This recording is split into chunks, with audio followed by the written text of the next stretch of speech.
नमस्कार, India voice देख रहे हैं आप और मैं हूं आपके साथ सुचित्रा गुप्ता। आप देख रहे हैं राजस्थान समाचार। आज शुरुआत कर लेंगे पहली और बहुत बड़ी खबर से। आपको बता दें कि पूरे राजस्थान में बिजली विभाग में निजीकरण के विरोध में बिजली विभाग के कर्मचारियों ने एक दिन के काम का बहिष्कार किया और विरोध प्रदर्शन किया। साथ ही कर्मचारियों ने मांगे पूरी नहीं होने तक 29 नवंबर को जिला स्तर पर बड़े आंदोलन की चेतावनी दी। आपको बता दें कि राजस्थान विद्युत संयुक्त संघर्ष समिति के बैनर तले राजस्थान में यह प्रदर्शन किया जा रहा है। वहीं कर्मचारियों का कहना है कि सरकार हमारी मांगे नहीं मानकर न केवल आमजन का अहित कर रही है बल्कि हमारे हितों का भी हनन कर रही है।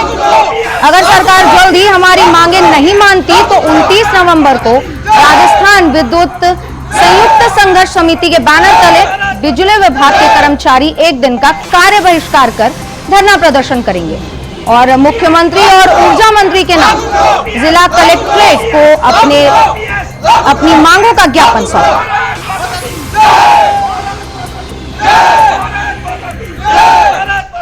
विद्युत विभाग के सभी संगठन एकजुट होकर और ये धरना प्रदर्शन दे रहे हैं और सरकार को चेतावनी दे रहे हैं कि अगर सरकार ने निजीकरण के बंद नहीं किया तो सभी कर्मचारी जो आगामी संगठन की जो भी नीति होगी उसके तहत अनिश्चितकालीन आंदोलन किया जाएगा।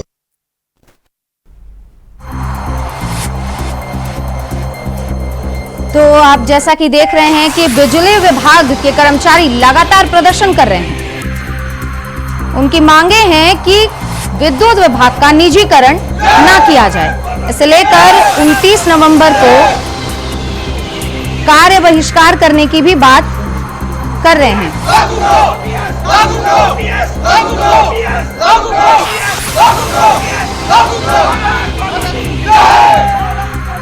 तो जैसा कि आप देख रहे हैं कि कैसे कर्मचारी सड़क पर उतरकर प्रदर्शन कर रहे हैं और लगातार निजीकरण को रोकने की मांग कर रहे हैं।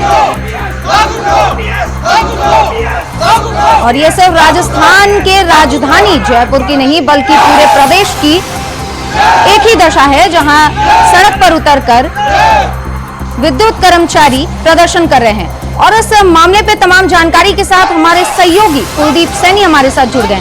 कुलदीप, क्या है पूरा मामला और क्यों सरकार निजीकरण करना चाहती है?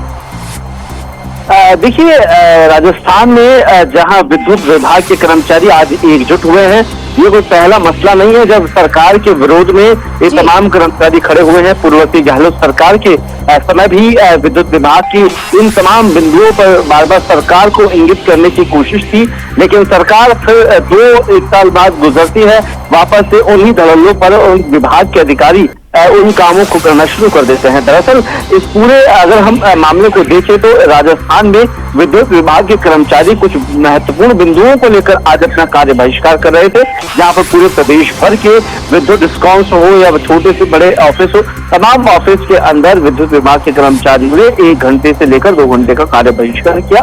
दरअसल पूरा मामला ओपीएस जो पुरानी पेंशन योजना से लागू करने का है और स्थायी वैकेंसीज यानी कि कर्मचारियों के स्थायी नवीनीकरण को लेकर भी अब विभाग के अंदर नई वैकेंसी निकालने की सरकार से मांग की जा रही है।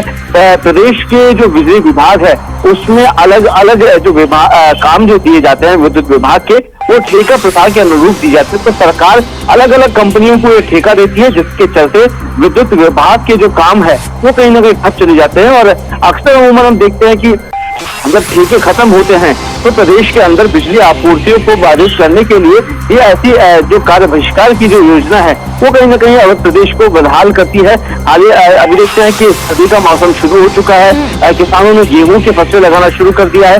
अब वहां पर बिजली के जो अधिकारी है वो छुट्टियों पे चले जाएंगे तो किसानों की भी दुर्दशा हो सकती है। इसी पूरे मामले को लेकर जो कुछ महत्वपूर्ण मांगे हैं उन्हें लेकर कर्मचारियों ने आज बहिष्कार किया। आपसे जानना चाहेंगे कि इस मामले पर, क्योंकि ये प्रदर्शन इसके पहले भी हो चुका है और ये लगातार जारी है, इस पर सरकार की तरफ से क्या कुछ रुख अपनाया गया है? देखिए, सरकार की तरफ से हमेशा रुख अपनाया जाता है और ऐसा नहीं है कि ये पहली बार इन कर्मचारियों की मांगे है और सरकार इस पर ध्यान नहीं दे रही है। जो ऊर्जा मंत्री है हीरालाल नागर, उन्होंने कल भी ये कहा था कि कर्मचारियों को किसी तरीके की कोई परेशानी नहीं होगी और निजीकरण को लेकर खास तौर पर एक जो बार बार ये कहा जाता है कि बिजली विभाग को निजीकरण किया जा रहा है, दरअसल निजीकरण नहीं है, विद्युत विभाग के कुछ काम है क्योंकि विभाग के अंदर अभी तक जो कर्मचारियों की मैनुअल भी कमी है, उसके साथ ही जो मशीनरी है उसकी भी खासी कमी है। इस वजह से अलग अलग कंपनियों को DSF के माध्यम से उनको ठेका प्रथा दी जाती है और उन ठेकों के माध्यम से प्राइवेट कंपनियों से काम किया जाता है। तो विद्युत विभाग के कर्मचारी उस प्रथा को बंद करना चाहते हैं कि जो विद्युत विभाग के काम है वो सिर्फ सरकारी अधिकारी और कर्मचारी ही काम करे, ताकि उनके विभाग की एक जो लायबिलिटी है वो जनता को समझ में आए, क्योंकि जनता सिर्फ अधिकारियों को फोन करती है, उसके बाद में जो निजी कंपनी के ठेकेदार है वो काम कर रहे हैं या नहीं कर रहे, लेकिन जिम्मेदारी सरकार के विभाग पर ही आती है। ऊर्जा मंत्री ने कहा कि इस मुद्दे को लेकर वो चर्चा करेंगे, तमाम जो सेक्शन ऑफिसर्स है इंजीनियर है उनसे चर्चा। कुलदीप, साफ तौर पर देखा जा सकता है कि गवर्नमेंट यानी कि राजस्थान की जो सरकार है इसे लेकर वो नए नए रुख अपना रही है और विद्युत कर्मचारियों के साथ खड़े होने की बात कर रही है। बहुत बहुत धन्यवाद तमाम जानकारियों के लिए। तो जैसा कि आप देख रहे हैं कि पूरे राजस्थान में इसे लेकर प्रदर्शन जारी है ताकि प्राइवेटाइजेशन को रोका जा सके।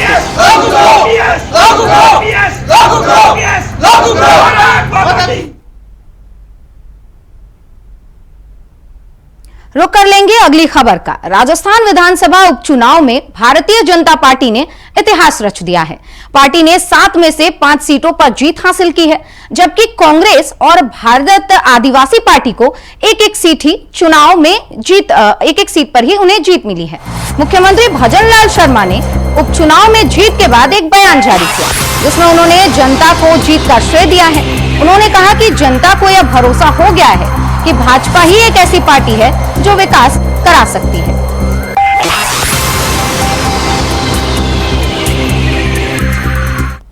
प्रधानमंत्री नरेंद्र मोदी जी को मैं बधाई देना चाहता हूं कि चाहे वो देश हो या प्रदेश हो, देश के यशस्वी प्रधानमंत्री नरेंद्र मोदी जी का आम जन में भरोसा है और भरोसा ये है प्रधानमंत्री जी जो कहते हैं वो करते हैं। उस भरोसे ने राजस्थान के अंदर जो ऐसे क्षेत्र थे तो कई बार से भाजपा नहीं जीत रही थी, वहां की जनता ने भी बदलाव लाने का काम किया और भारतीय जनता पार्टी को बहुत बड़े मार्जिन से जिताने का काम किया। उनको ये भी भरोसा है कि 11 महीने में देश के यशस्वी प्रधानमंत्री जी के नेतृत्व में हमारी सरकार ने जो काम किया है और वो काम किए हैं जो वर्षों से अटके हुए थे, उनके रास्ते साफ हुए हैं। तो राजस्थान की जनता को ये भरोसा हो गया कि भारतीय जनता पार्टी एक ऐसी पार्टी है जो देश का विकास कर सकती है, प्रदेश का विकास कर सकती है। देश के यशस्वी प्रधानमंत्री नरेंद्र सीएम भजनलाल शर्मा महात्मा गांधी यूनिवर्सिटी के दीक्षांत समारोह में शामिल हुए।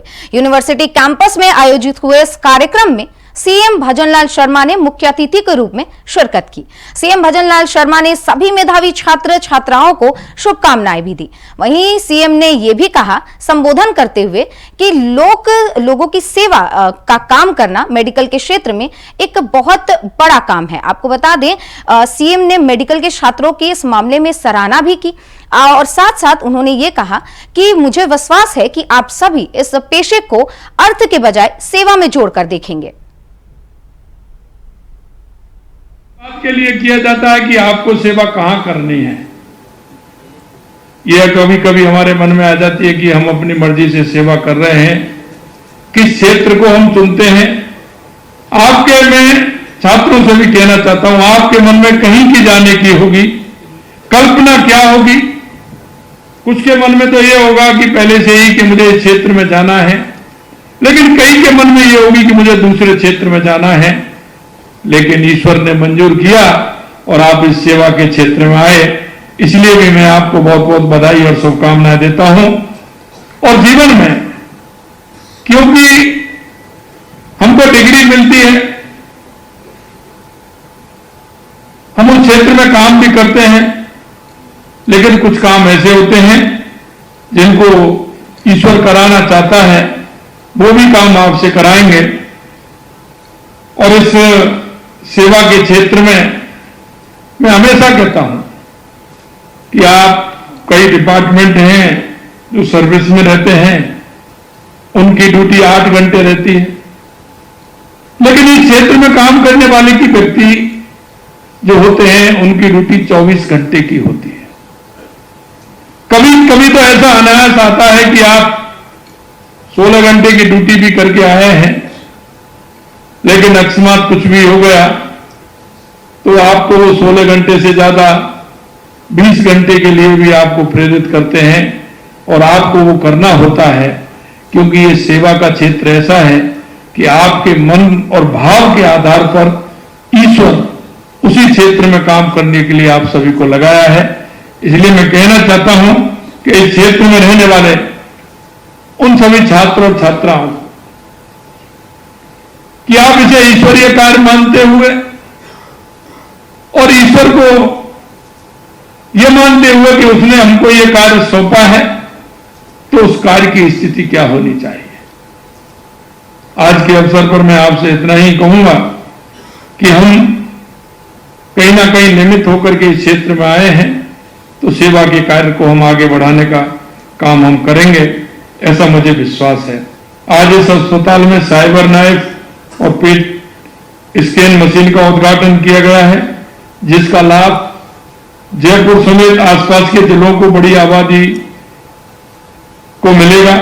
उन्हें कैंसर जैसी बीमारियों की जांच के लिए इधर उधर भटकना नहीं पड़ेगा।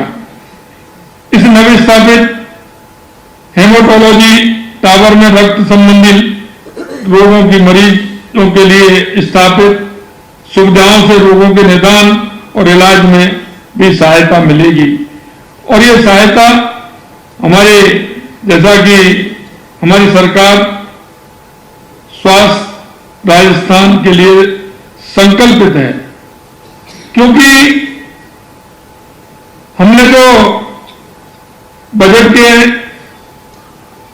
आधार पर इस बार बजट में हमने 27,660 करोड़ रुपए यानी पूरे बजट का 1.26% हिस्सा केवल चिकित्सा एवं स्वास्थ्य के लिए रखा है। इससे पता चलता है कि हमारे लिए प्रदेशवासियों की सेहत कितनी महत्वपूर्ण है। हम चाहते हैं कि वो अंतिम पायदान पर खड़ा हुआ व्यक्ति, किसान है, मजदूर है, गांव में खड़ा है, उस व्यक्ति को भी इलाज पूर्ण रूप से मिले। क्योंकि आपने देखा होगा 4 बातें ऐसी हैं कि जिसमें व्यक्ति का कुछ भी हो जाए। कहावत भी है, मौत मुकदमा मान की और चौथा मेहमान, थाली लोटा बेच करके इनका रखो मान। तो एक चिकित्सा ऐसी है कि उसको आपको दिखता है, लेकिन उसमें भी कुछ भी हो, लेकिन हमने इलाज कराना है। व्यक्ति किसी का भी लाए, कहीं से भी लाए, लेकिन इलाज के लिए परिवार वाले, रिश्तेदार जो भी होते हैं, व्यक्ति के लिए जो उन पर होता है वो करने को तैयार होते हैं। तो आप सीएम भजन लाल शर्मा को सुन रहे थे, जहां वो मेडिकल के छात्र छात्राओं को आगे काम के लिए प्रोत्साहित कर रहे थे। राजस्थान समाचार में वक्त हो चला है एक छोटे से ब्रेक का, चल लौटते हैं। ब्रेक के बाद एक बार फिर से खबरों की ओर रुख करेंगे। विद्युत के क्षेत्र में उत्पादन, प्रसारण और वितरण नियमों में तरह तरह की प्रक्रियाओं और मॉडल के नाम पर किए जा रहे अंधाधुंध निजीकरण पर रोक लगाने की मांग अब राजस्थान में तेज हो गई है। सोमवार को राजस्थान विद्युत संयुक्त संघर्ष समिति के बैनर तले सदस्यों ने उपखंड अधिकारी और विद्युत सहायक अभियंताओं को ज्ञापन सौंपा। समिति के सदस्यों ने आक्रोश व्यक्त करते हुए कहा कि यह कोई पहली बार नहीं जब हमने ज्ञापन दिया हो। इससे पहले भी कई बार निजीकरण को रोकने की मांग उठाई गई है, लेकिन विद्युत प्रशासन ने इसे गंभीरता से नहीं लिया। आखिर कब तक हमारी आवाज को अनसुना किया जाएगा? इसके बाद उन्होंने आगे कहा कि विद्युत क्षेत्र का निर्माण और संचालन राज्य सरकार ने जनता के हित में बिना लाभ हानि के सिद्धांत पर किया था। यह क्षेत्र उद्योगों, किसानों और घरेलू उपभोक्ताओं की जरूरत को पूरा करता है, लेकिन अब सरकार अपनी लोक कल्याणकारी भूमिका को छोड़कर लाभ हानि के आधार पर संचालन की ओर बढ़ रही है।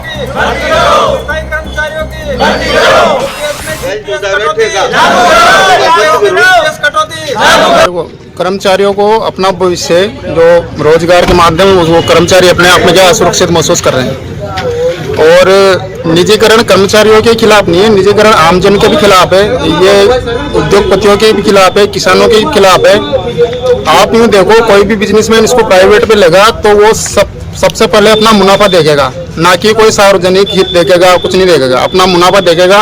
सरकार नए नए मॉडलों के नाम से जो ये प्राइवेटाइजेशन करना चाह रही है, इससे कर्मचारियों के साथ साथ आमजन को भी नुकसान है और बिजली की दरें भी भविष्य में महंगी होगी।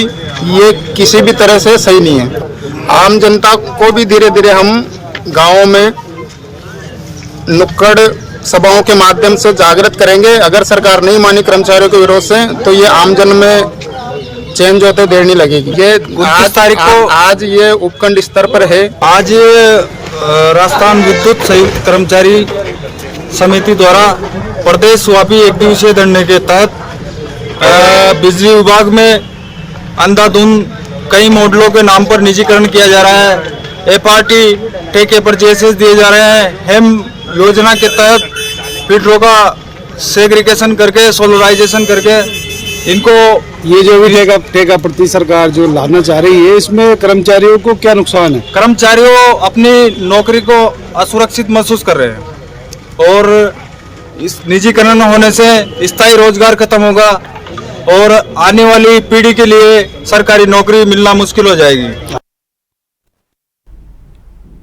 वहीं एक और जहां चिकित्सा को लेकर सरकार गंभीर बनी हुई है, तो वहीं बानसूर के गड़ी खरकड़ी गांव के प्राथमिक स्वास्थ्य केंद्र में पिछले 1.5 साल से डॉक्टर ही उपलब्ध नहीं है। ऐसे में अस्पताल नर्सिंग स्टाफ के भरोसे चल रहा है। जरा सोचिए वहां का आलम क्या होगा जहां डॉक्टर ही उपलब्ध नहीं। ग्रामीणों ने डॉक्टर लगाने की मांग की। इसको लेकर अस्पताल के गेट पर उन्होंने धरना प्रदर्शन भी किया। वही युवा समाज सेवी राकेश दायमा ने बताया है कि गड़ी खरकड़ी के प्राथमिक स्वास्थ्य केंद्र में पिछले 1.5 साल से डॉक्टर नहीं है। ऐसे में मरीज को काफी ज्यादा परेशानियों का सामना करना पड़ रहा है। इस गांव के आसपास आधा दर्जन से अधिक बड़े गांव हैं। उनको प्राथमिक उपचार सही समय पर नहीं मिलता। इसी वजह से काफी दिक्कतों का सामना करना पड़ रहा है। अस्पताल केवल नर्सिंग स्टाफ के भरोसे चल रहा है और 1.5 साल से अब तक कोई डॉक्टर यहां पे नियुक्त नहीं किया गया है।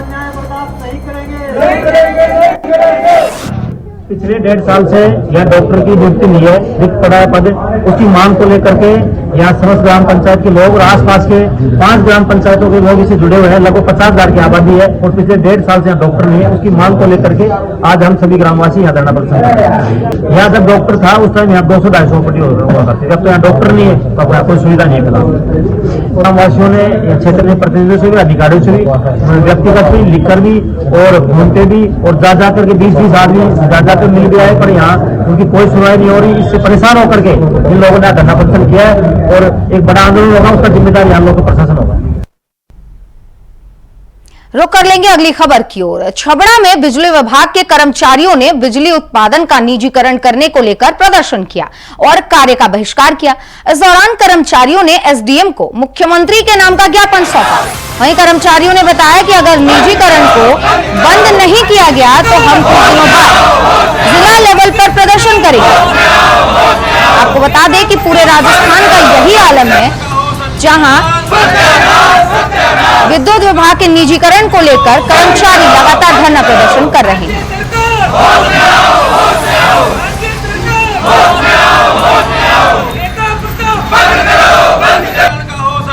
सभी पूरे राजस्थान में सभी बिजली कर्मचारी कार्य बहिष्कार पर हैं और अपने अपने उपखंड कार्यालय में धरने बैठे हैं। ये धरना आज 1 दिवसीय अभी चलेगा। उसके बाद आगामी 2-3 दिन बाद उत्तर प्रदेश निर्देशानुसार जिला स्तर प्रदर्शन किया जाएगा। उसके बाद प्रदेश स्तर प्रदर्शन किया जाएगा और सरकार को बिजली निगम को होश में लाने के लिए सभी पूरे प्रदेश के कर्मचारी एकजुट हो गए हैं। निजीकरण हमारी जो प्रमुख मांगे उसमें निजीकरण बंद होना चाहिए, है ना। सरकारी स्थायी कर्मचारियों की भर्ती होना चाहिए, ठेका प्रथा बंद करना चाहिए और अनावश्यक रूप से जो खर्चे किए जा रहे हैं निगम में उनको बंद करना ही प्राथमिकता हो निगम की और बिजली कर्मचारियों की मांगे मानी जाए। अन्यथा ये आंदोलन अभी जो उपखंड स्तर पे चल रहा है ये पूरे जिला स्तर से लेकर प्रदेश स्तर और संपूर्ण राजस्थान में फैल जाएगा और इसकी समस्त जिम्मेदारी निगम प्रशासन और राज्य सरकार की होगी।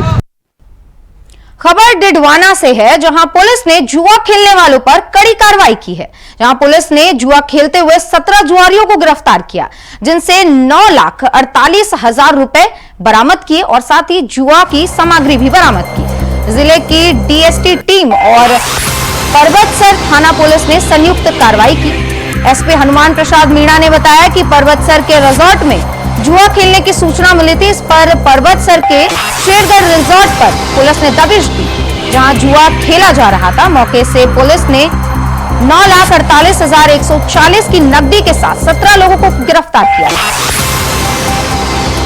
वहीं आरोपियों के खिलाफ मुकदमा दर्ज कर दिया गया। मिली थी कि पर्वतनगर जो हमारा थाना इलाका है, पर्वतसर थाना इलाका है, उसमें काफी बड़ी मात्रा में काफी जुआ खेल रहे हैं वहाँ पे, और वहाँ काफी राशि बरामद हो सकती है। इस पर हमारे द्वारा सर्च वारंट जारी किया गया और हमारी डीएसटी टीम और पर्वतसर थानाधिकारी द्वारा रात्रि को करीबन 1:30 बजे जो वहाँ पे जो रिसोर्ट है, शेरगढ़ रिसोर्ट, उस पर छापा मारा। वहाँ 17 लोगों को जुआ खेलते हुए उसमें हमने गिरफ्तार किया है। उनसे 9,48,000 रुपये नगद राशि बरामद की है। ये लोग अजमेर, ब्यावर, किशनगढ़, नागौर और आसपास के इलाकों से वहां के जुआ खेल रहे थे। पिछले कुछ 3-4 दिन से हमें लगातार ये सूचना मिल रही थी।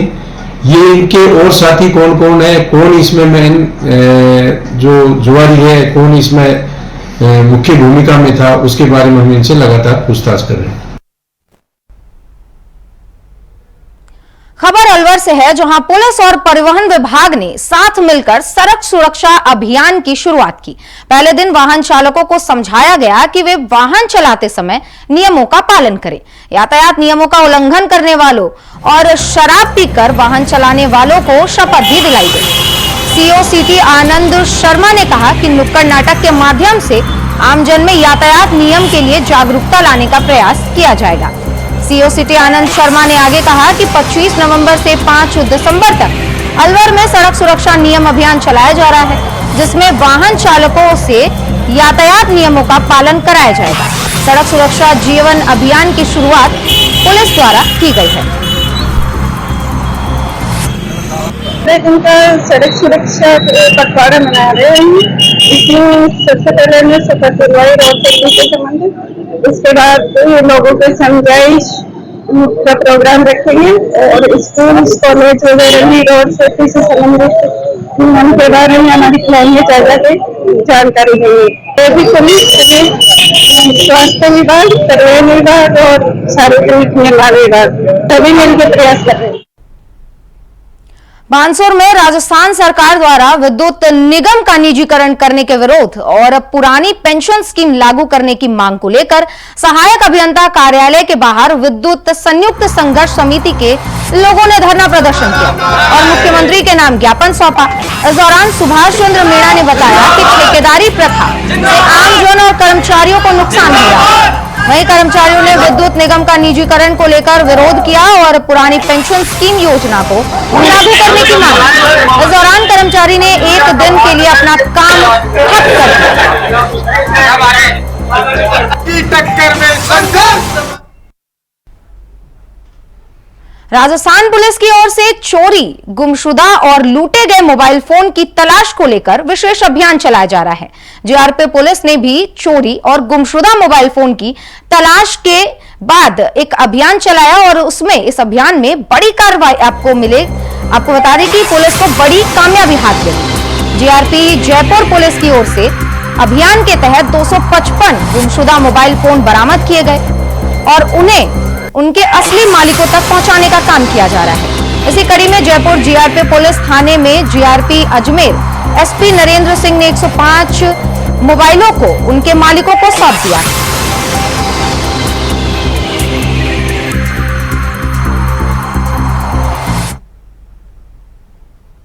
तो इसी के साथ राजस्थान समाचार में आज के लिए बस इतना ही। देश और दुनिया की तमाम बड़ी खबरों के लिए आप बने रहिए इंडिया वॉइस के साथ। नमस्कार।